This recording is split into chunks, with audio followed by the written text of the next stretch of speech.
It started with a letter, the kind that looks official enough to make your stomach drop before you even open it. Ethan Cole stood in his kitchen, reading the same sentence over and over again. Remove your solar panels immediately. 14 days. That's all they gave him. 14 days to undo months of planning, thousands of dollars, and a decision he thought was completely legal. But here's the part they didn't expect. Ethan didn't argue. He didn't shout. He didn't even try to fight them, at least not the way they were used to. Instead, he picked up a paintbrush. And what he did next didn't just confuse the HOA. It exposed something they never thought anyone would notice. Because by the time they came back to inspect his house, those illegal solar panels were still there. Only now, they were wearing the HOA's own logo. And suddenly, the rules didn't seem so clear anymore. Can't escape them, can we? They control everything. The neighborhood looked perfect from a distance. Tree-lined streets curved neatly around identical homes. Lawns were trimmed with near-mathematical precision. Mailboxes matched. Driveways stayed spotless. Even the colors of the houses seemed carefully chosen, as if individuality had been quietly edited out. It was the kind of place people described as peaceful. Ethan Cole used to believe that too. He had moved into the neighborhood 5 years earlier, drawn by its calm atmosphere and promise of stability. He wasn't a flashy person. He didn't need attention. What he wanted was simple, a quiet home, predictable bills, and a life that didn't constantly shift beneath his feet. Inside his garage, however, there was one thing that didn't quite match the neighborhood's uniformity. A stack of neatly arranged solar equipment boxes. For Ethan, the decision hadn't been impulsive. It had taken months, research, budgeting, late nights comparing energy reports and long-term costs. Electricity prices had been rising steadily, and each bill felt like a reminder that he had no control over something so essential. But it wasn't just about money. It was about something deeper, something older. A promise. His father had always believed in self-reliance. If you can produce what you need, he used to say, no one gets to decide your limits. That idea stayed with Ethan. So, when the final panel was installed on his roof, clean, symmetrical, almost elegant in its placement, he didn't feel rebellious. He felt relieved. For the first time in years, he felt ahead of something instead of behind it. For exactly 11 days, everything was quiet. Then the letter arrived. It was placed carefully in his mailbox. White envelope. Official seal. He almost ignored it. Inside, the language was formal, precise, and cold. Notice of violation. Ethan read it once. Then again. The words didn't change. His solar panels were deemed visually non-compliant with community aesthetic standards. He was instructed to remove them within 14 days or face escalating fines. He stood in his kitchen, the letter still in his hand, as if the words might rearrange themselves into something reasonable if he waited long enough. They didn't. That evening, he sat at his dining table with a copy of the HOA guidelines spread out in front of him. He flipped through pages slowly, carefully, like someone trying to find a mistake in a contract he had already signed. The rules were vague. There was no clear prohibition. Only phrases like maintaining visual harmony and preserving neighborhood identity. Nothing direct. Nothing specific. And yet somehow enough to demand removal. Ethan leaned back in his chair, staring at the ceiling. This wasn't a misunderstanding. It was something else. Something quieter. Something harder to argue with, because it wasn't clearly written. 2 days later, a second notice arrived. Shorter this time, less polite. The word fine appeared for the first time. That was when the frustration settled in, not loud, not explosive, but steady. He wasn't being asked to fix a mistake. He was being told to erase something that mattered. The fines started small. At first, they felt almost symbolic, a warning more than a punishment. But they didn't stay small. Each morning, Ethan would check his mailbox and find another notice. Another reminder. Another carefully worded escalation. The tone shifted gradually from formal to firm, from firm to insistent. Emails followed. Short messages. Polite greetings that quickly turned into reminders of compliance obligations. The HOA president signed each one personally. Margaret Halston. Her messages were never rude. That was part of what made them difficult to push back against. Everything was framed as procedure, as responsibility, as something unavoidable. "We appreciate your cooperation." That phrase appeared often. Even when there was no cooperation, neighbors began to notice. At first it was subtle. A glance while walking past his house. A pause that lasted half a second too long.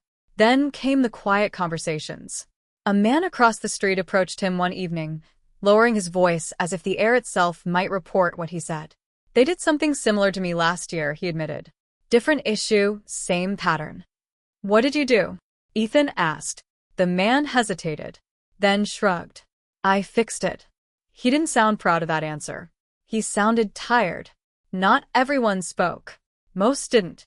Some avoided eye contact altogether, as if standing too close to Ethan might make them visible in a way they didn't want to be. The neighborhood remained quiet. Perfect. Controlled. By the end of the second week, the fines had grown large enough to matter. Ethan sat at his desk one night, calculator in hand, running numbers he didn't want to run. Removing the panels would cost money. Keeping them would cost more. Either way, he paid. But only one option felt like giving something up that couldn't be replaced. That was when he noticed something strange. It happened by accident. Driving through a different section of the neighborhood, he saw a house with a structure in the backyard that clearly didn't match HOA guidelines. It stood out. It was visible, and yet no violation notice. A few days later, he spotted another exception. Then another. Different homes. Different issues. Same outcome. Nothing happened. Ethan didn't feel angry. Not yet. What he felt was something colder. Something sharper. Understanding. This wasn't about rules. It was about who the rules applied to. The final warning came on a Friday morning. Thicker envelope. More formal language. A mention of legal action. Ethan read it slowly, then placed it on the table beside the others. The stack had grown. He stared at it for a long moment, then out the window toward his roof. The panels reflected the sunlight cleanly, quietly doing exactly what they were meant to do. Providing. Supporting. Existing without causing harm. And yet, they were the problem. That night, Ethan didn't sleep much. Not because he was worried, but because his mind wouldn't stop working. There had to be something he was missing. Something in the rules. Something in the wording. Because if the system was built on technicalities, then maybe the answer was too. It started with a single sentence, buried deep in the HOA guidelines. Ethan had read the document before, multiple times. But this time, he wasn't reading it like a homeowner. He was reading it like someone looking for a gap. A phrase stood out. Exterior modifications must align with the established visual identity of the community. He read it again, then again, slowly, carefully. Not what it restricted, but what it required. Alignment, identity, consistency. Ethan leaned back in his chair, something shifting quietly in his thoughts. The panels weren't the issue. Their appearance was. And appearance could be changed. The idea felt almost ridiculous at first. Too simple. Too precise. But the more he thought about it, the more it held. If the problem was visual noncompliance, then compliance didn't require removal. It required adaptation. The next day, Ethan began working. Not impulsively. Not carelessly. Deliberately. He studied the HOA branding, colors, shapes, proportions. The logo that appeared on every official document. Every sign at the neighborhood entrance. Clean lines. Recognizable. Consistent. The first night, he climbed onto the roof. The neighborhood was quiet.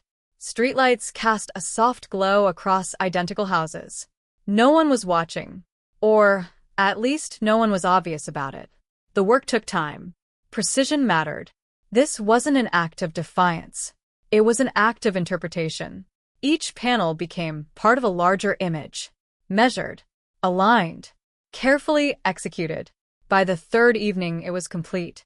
From the street, the panels no longer looked like foreign objects interrupting the roofline.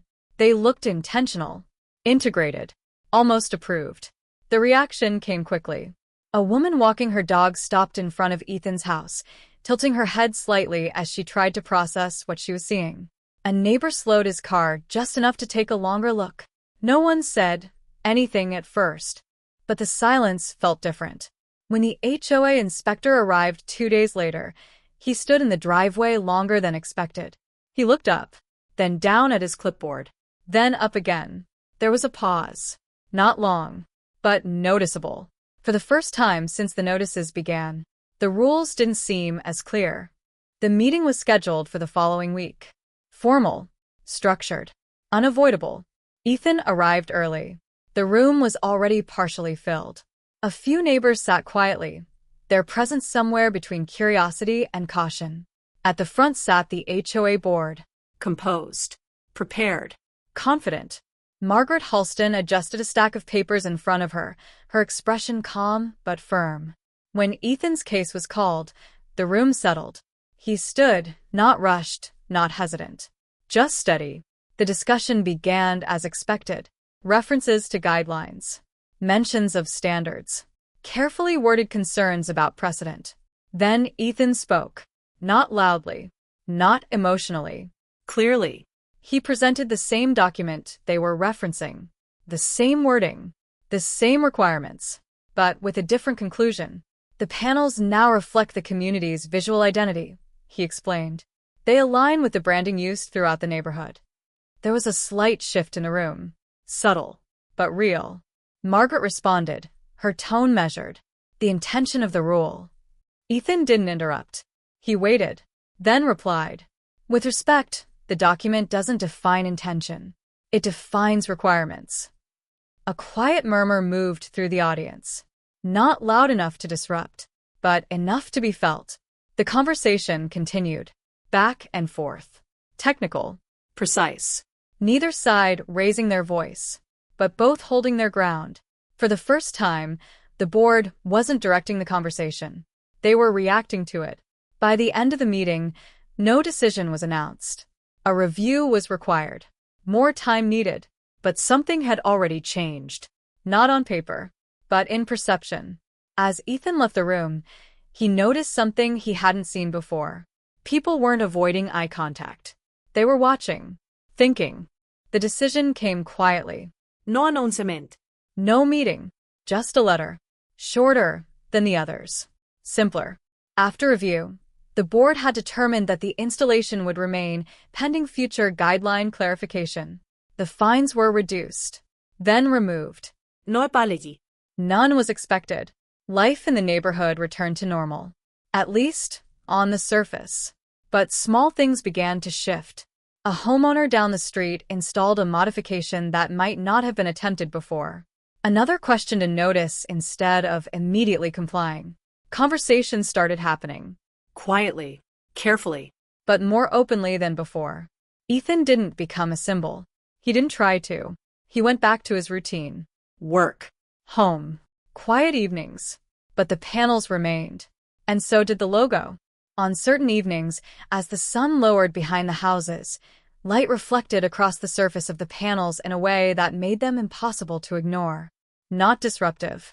Not out of place. Just present. A reminder. Not of defiance, but of something simpler. That sometimes, you don't have to break the rules to change the outcome. You just have to understand them better than the people enforcing them. He didn't fight the system. He showed everyone how it really worked.